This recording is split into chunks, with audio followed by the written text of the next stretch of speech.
greet you, we say sabona, and you respond and say yebo. So we'll do that, to so that me and you can be, just one. So sabona. Yebo. Ah, sounds good. But I saw a few mouths closed, so we can do it a little louder. Sabona. Yebo. Well done. Okay, so I'm from the Africa Center for Holistic Management, which Seth will share much more on much later. But my joy and passion is to share on our work that we do with rural communities.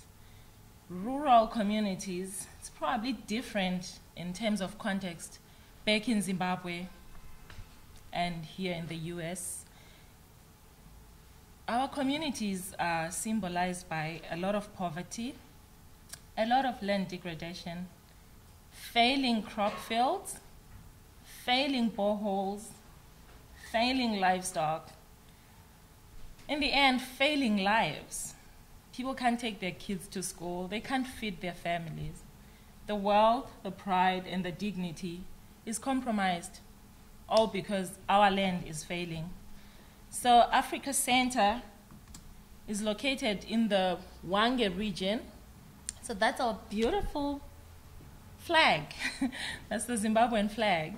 And we are in the mighty Victoria Falls area. I know maybe a lot of you know about that area. Seth has visited there a lot, and if ever you get time and resources, please visit there, and more so now that we are there as well, because that's where we are headquartered. It's a beautiful learning site, and we have communities all around that region, and now we work further up everywhere, almost in the country, through other non-profit organizations who are interested in working on holistic land and livestock management. So what drives Africa Center for Holistic Management? We call it ACHM. To work with rural communities, the statement that I said in the beginning, failing livestock. You can see that livestock is walking on, it's a dusty, just a dusty land.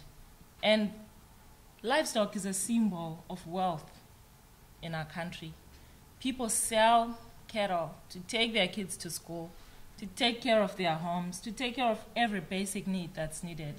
And if there is nothing for livestock, there is nothing to be alive for. It's so serious that for an old person with maybe 300 head of cattle, when 100 die, he's also likely to die from stress and just the fear of what am I going to do. So you can imagine if people live in a land like that, the fear, the insecurity, the food insecurity, we don't have water. Our rivers are failing. As you can see, that's just a sandy big hole, which is a channel. We only get flash flooding because most of the lands are bare, mainly because of the way people have been over the years managing their livestock. And on the far right, we have people there coming from, I wish I could pull that picture closely. Those packets are written from USAID, from the American people. Thank you so much for your generosity, but we are really passionate about getting people back on track, getting our lives back, so that we can also send pictures to the American people to say, thank you for taking us, to this far, but we're now doing it for ourselves. Because people can grow crops by themselves, as long as they know how to do it, and they are determined. We're now calling it an African salute, the hand that is receiving. And that is what it is. Those were people coming from a food aid handout by other non-profits so that they can take care of their families. And then there is me as a person, Precious. What drives me to work on the land in rural communities? Believe it or not, that's me right there. And that's me at the bottom. By that time, I was heading my family. I grew up in an orphaned home, and our grandmother was taking care of us, passed on when I was a teenager. And I know poverty by name, surname, nickname, how to proper poverty. And I believe that every rural person can take their life back, and they can grow their crops and stop this thing of failing crops, because this is a field, and that's it. Families can't take care of themselves even for more than 3 months in a year. And for me, growing up in that situation, I had enough of it.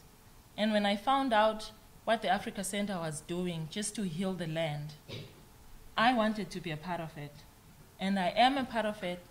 I'll continue being a part of it. And I'll continue being proud to tell the story of how lives can be changed, small communities at a time, and making a global impact in the end.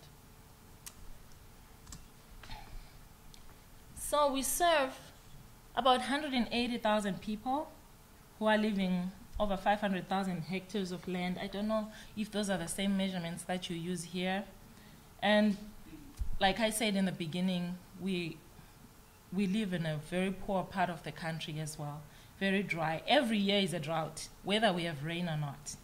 And needless to say, it's because of the kind of ground that we have. We don't have anything to capture water, to store our water on the underground. Our lands are very bare. And we're becoming beggars, losing pride and dignity, as you saw those women.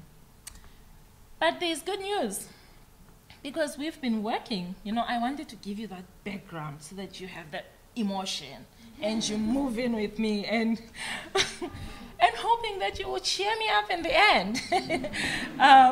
So we work with communities, empowering them to improve their lives by restoring their land and natural water sources.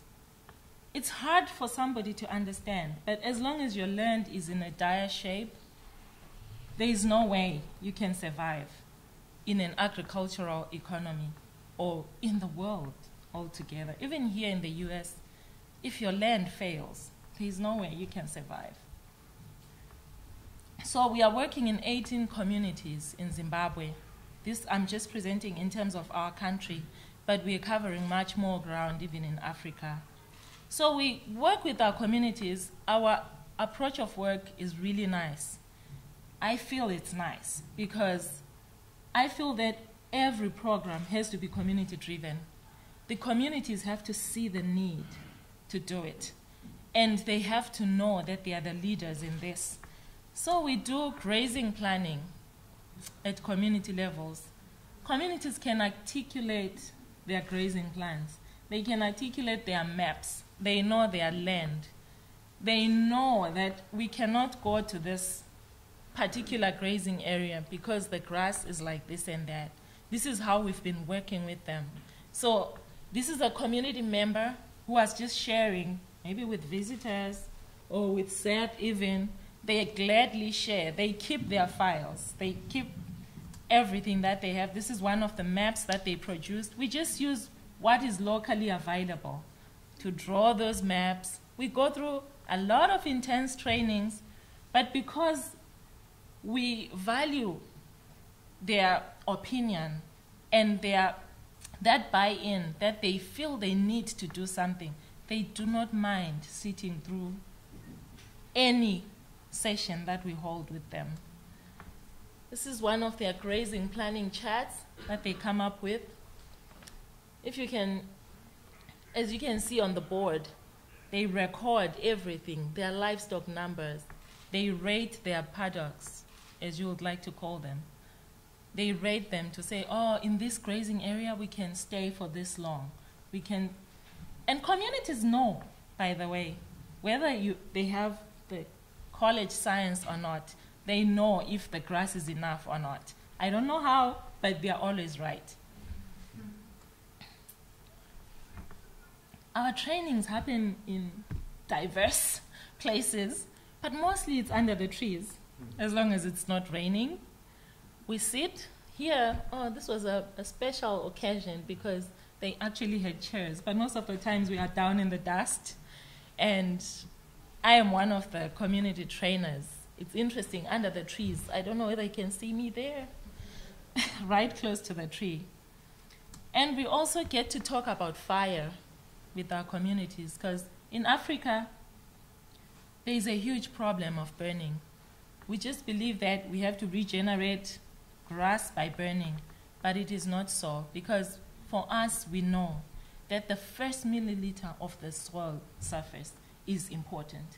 You need the lying leader, which is dirt, I don't know whether that's what you call it, and the standing grass, and the leaves of the trees.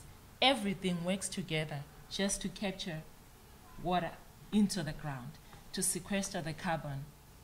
So this is one of the sites that was burnt by our neighboring community where we work in.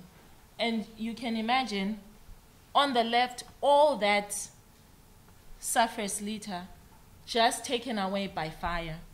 And you can imagine what will happen when it rains. All this topsoil will run off. And it takes time to restore it. And we constantly are losing topsoil, which is where the food is found, which is where the grass that captures the carbon is found.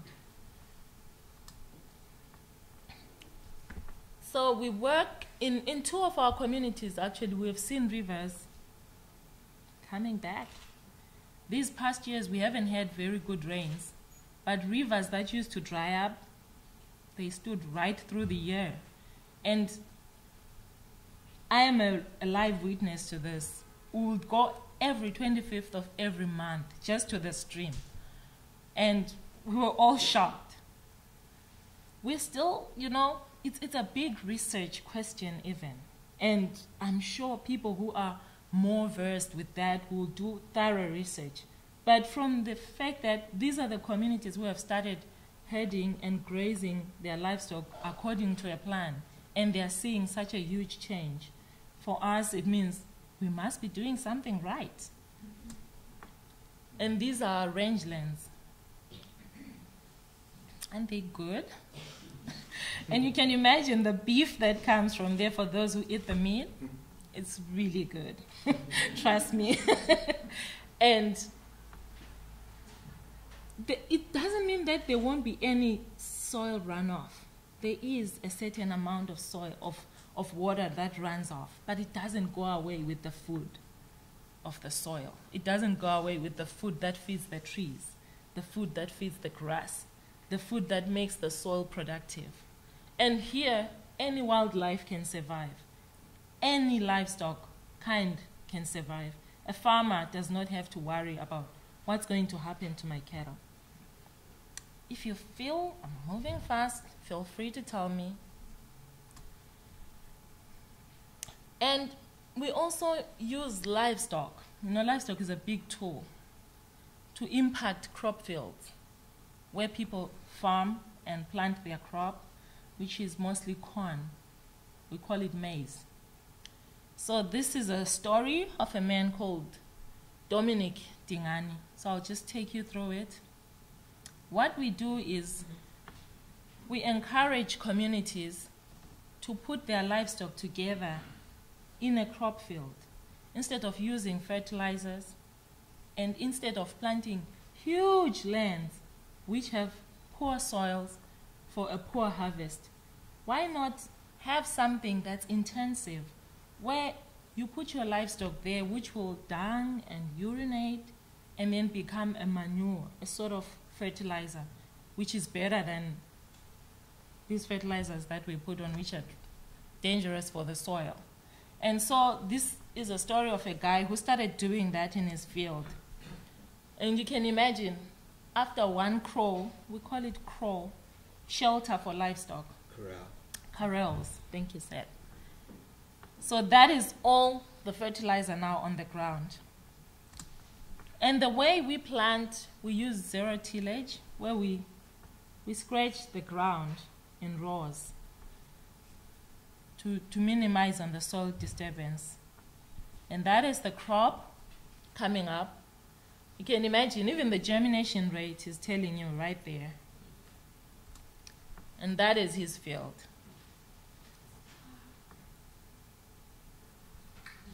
And this can feed a family.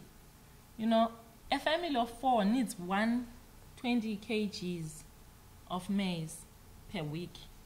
So if you plant well and get 50 to 20 kgs, you can feed your family for a year.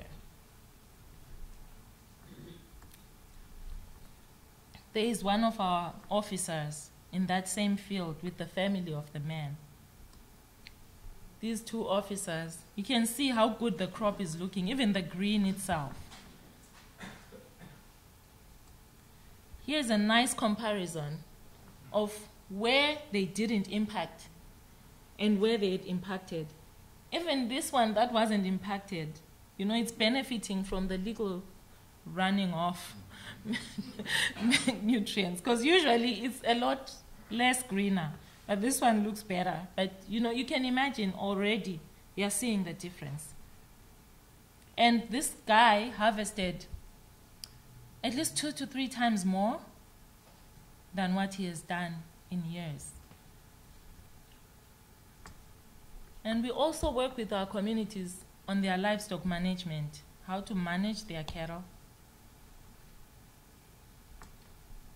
These are our corrals.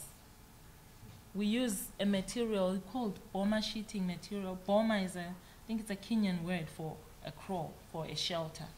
So this is what they move now from field to field. You can use it even in the rangelands, from one area to another, depending on what you want to do. So with our communities, this boma sheet is then a resource for them. So we help them to acquire these resources. We help them to acquire even water resources to water their livestock in bulk, to water their gardens, to even have clean water for their families. But this has to be a totally engaged process with the community's consent, because there is one important factor that we have to think about, that this water point, there is a tank and everything and a borehole, it needs to be sustained. And if you're an effective worker in a community setup, the community has to know how to take care of their things, because it's theirs, it's not ours. So all those structures are there, and that's part of a very important process of community engagement. And that is Seth with one of the community members and one of the field officers at the water point. You can see that's a very famous place for cattle, because that's where they come to drink. And that same water goes to water things like nutrition gardens.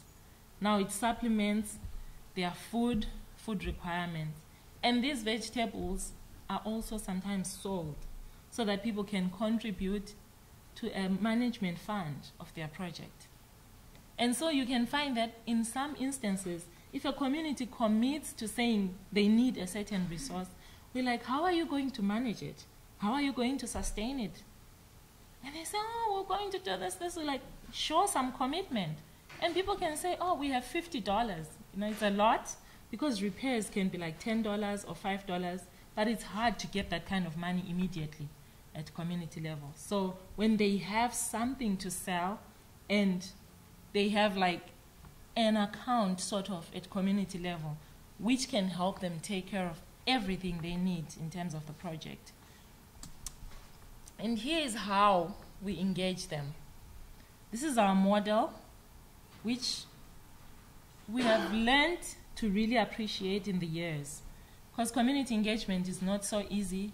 You can make a lot of deadly mistakes by trying to just make people agree with what you're, you know, because you can see that somebody needs water, you know, and you can say, drink that water or drink it. Or you can really look at the water and say, okay, let's look at the problems that we have. How are we going to solve them until we come to the point that we actually need a glass of water? And so this has helped us do that. because we have even gone to extents of saying, oh, okay, you guys sign this agreement. If you sign it, we'll give you water. You know, people can sign because they want water, but they don't manage it, and you fail, you know. So in the end, we've appreciated this, where we engage a community right through the project cycle. This is not only an engagement tool, it becomes an empowering tool, because whenever they'll have anything of theirs that they want to do, they'll go through these steps by themselves. They will plan, they will explore, they will act together, and they'll evaluate how they did it. We do that using an experiential learning cycle, because we've all noticed that persons learn by doing, by processing, by making conclusions, and by saying, how do we apply what we've learned into our own daily lives? So every time we sit in any training all together at community level, this is what we go through. They might not know it, maybe they know it, but that's exactly the principle that we follow. And for us, it has worked magic. And because our program is not so easy to implement, we in the years have learned what exactly needs to be in place for people to appreciate a project that is a land management project. So the critical success factors, the number one is bulk water for the herd, for cattle. Because you can't put a whole huge herd together without a plan on how you're going to water that, or even where is it going to feed. Livestock owners are key to participate. And by the way, this is very sensitive back home. If you're a woman and you come to a wealthy man with lots of cattle and you start chatting to them about how to manage, they'll say, what do you know? You know? So it's been a lot of relationship building, building that trust, and eventually earning that respect from the community. If you respect their ideas, if you respect their way of life, and find your way fitting into their way of life, you get a lot of livestock owner participation. And livestock management in terms of disease control and health planning, even for the livestock, is key, because once that fails, people will not trust your program. We work by a core group, which is a group of people, a small group of people who want to be a steering committee of the whole program, and then they become a middle person between us and the greater part of the community. We also need to have great leadership support. Traditional leaders back in Zimbabwe are so powerful, as powerful as a president sometimes, I mean at that local level, because when they are not with you, then there is no way you can succeed. So you need their buy-in. And you definitely need the boma shearing that we spoke about. So this is like that story that I told you about. This is one of the streams.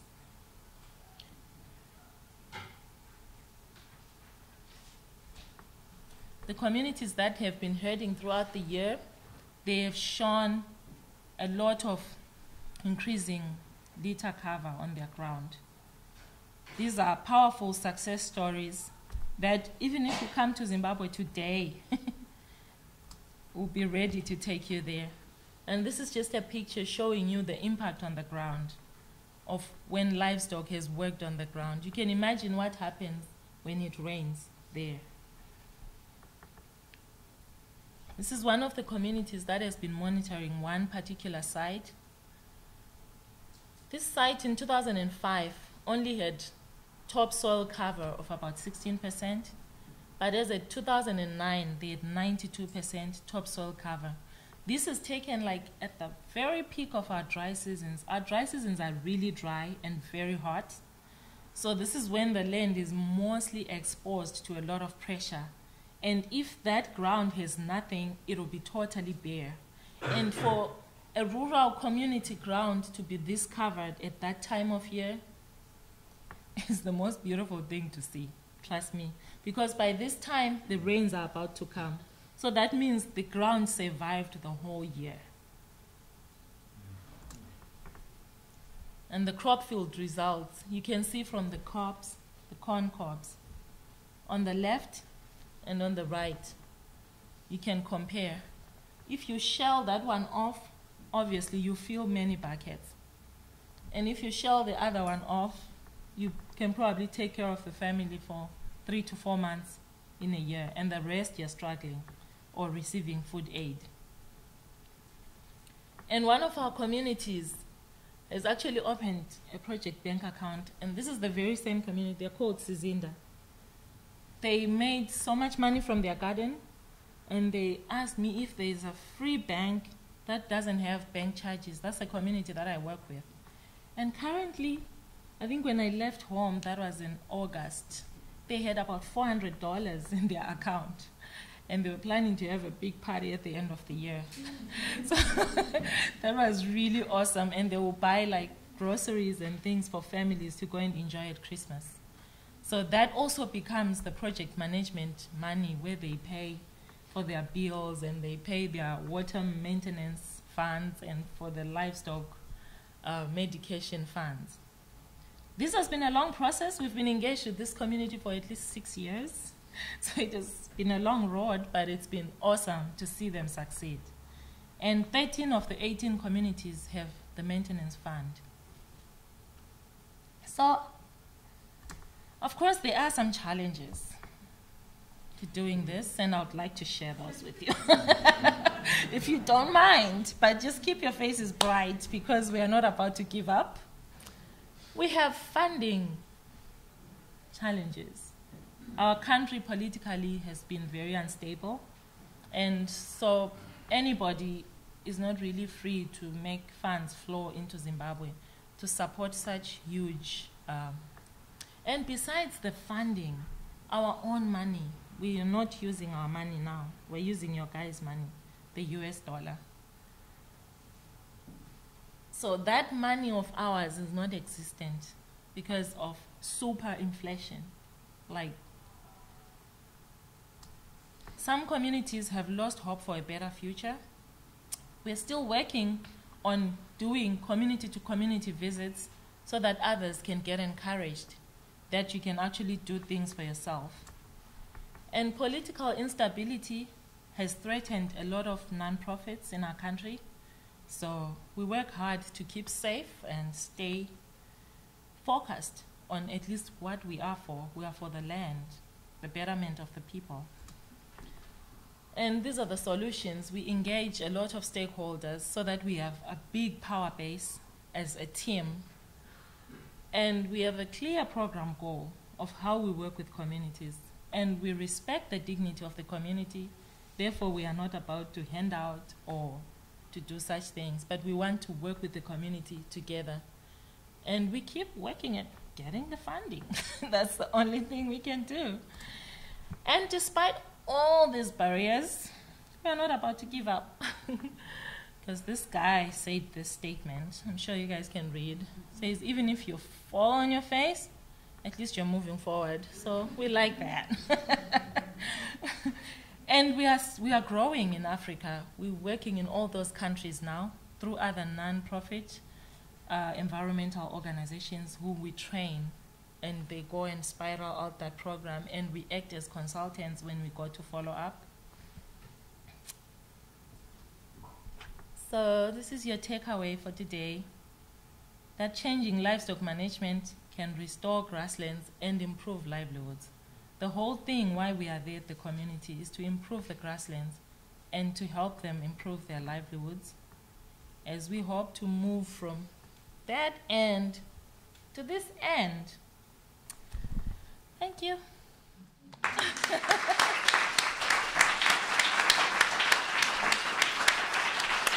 Perfect.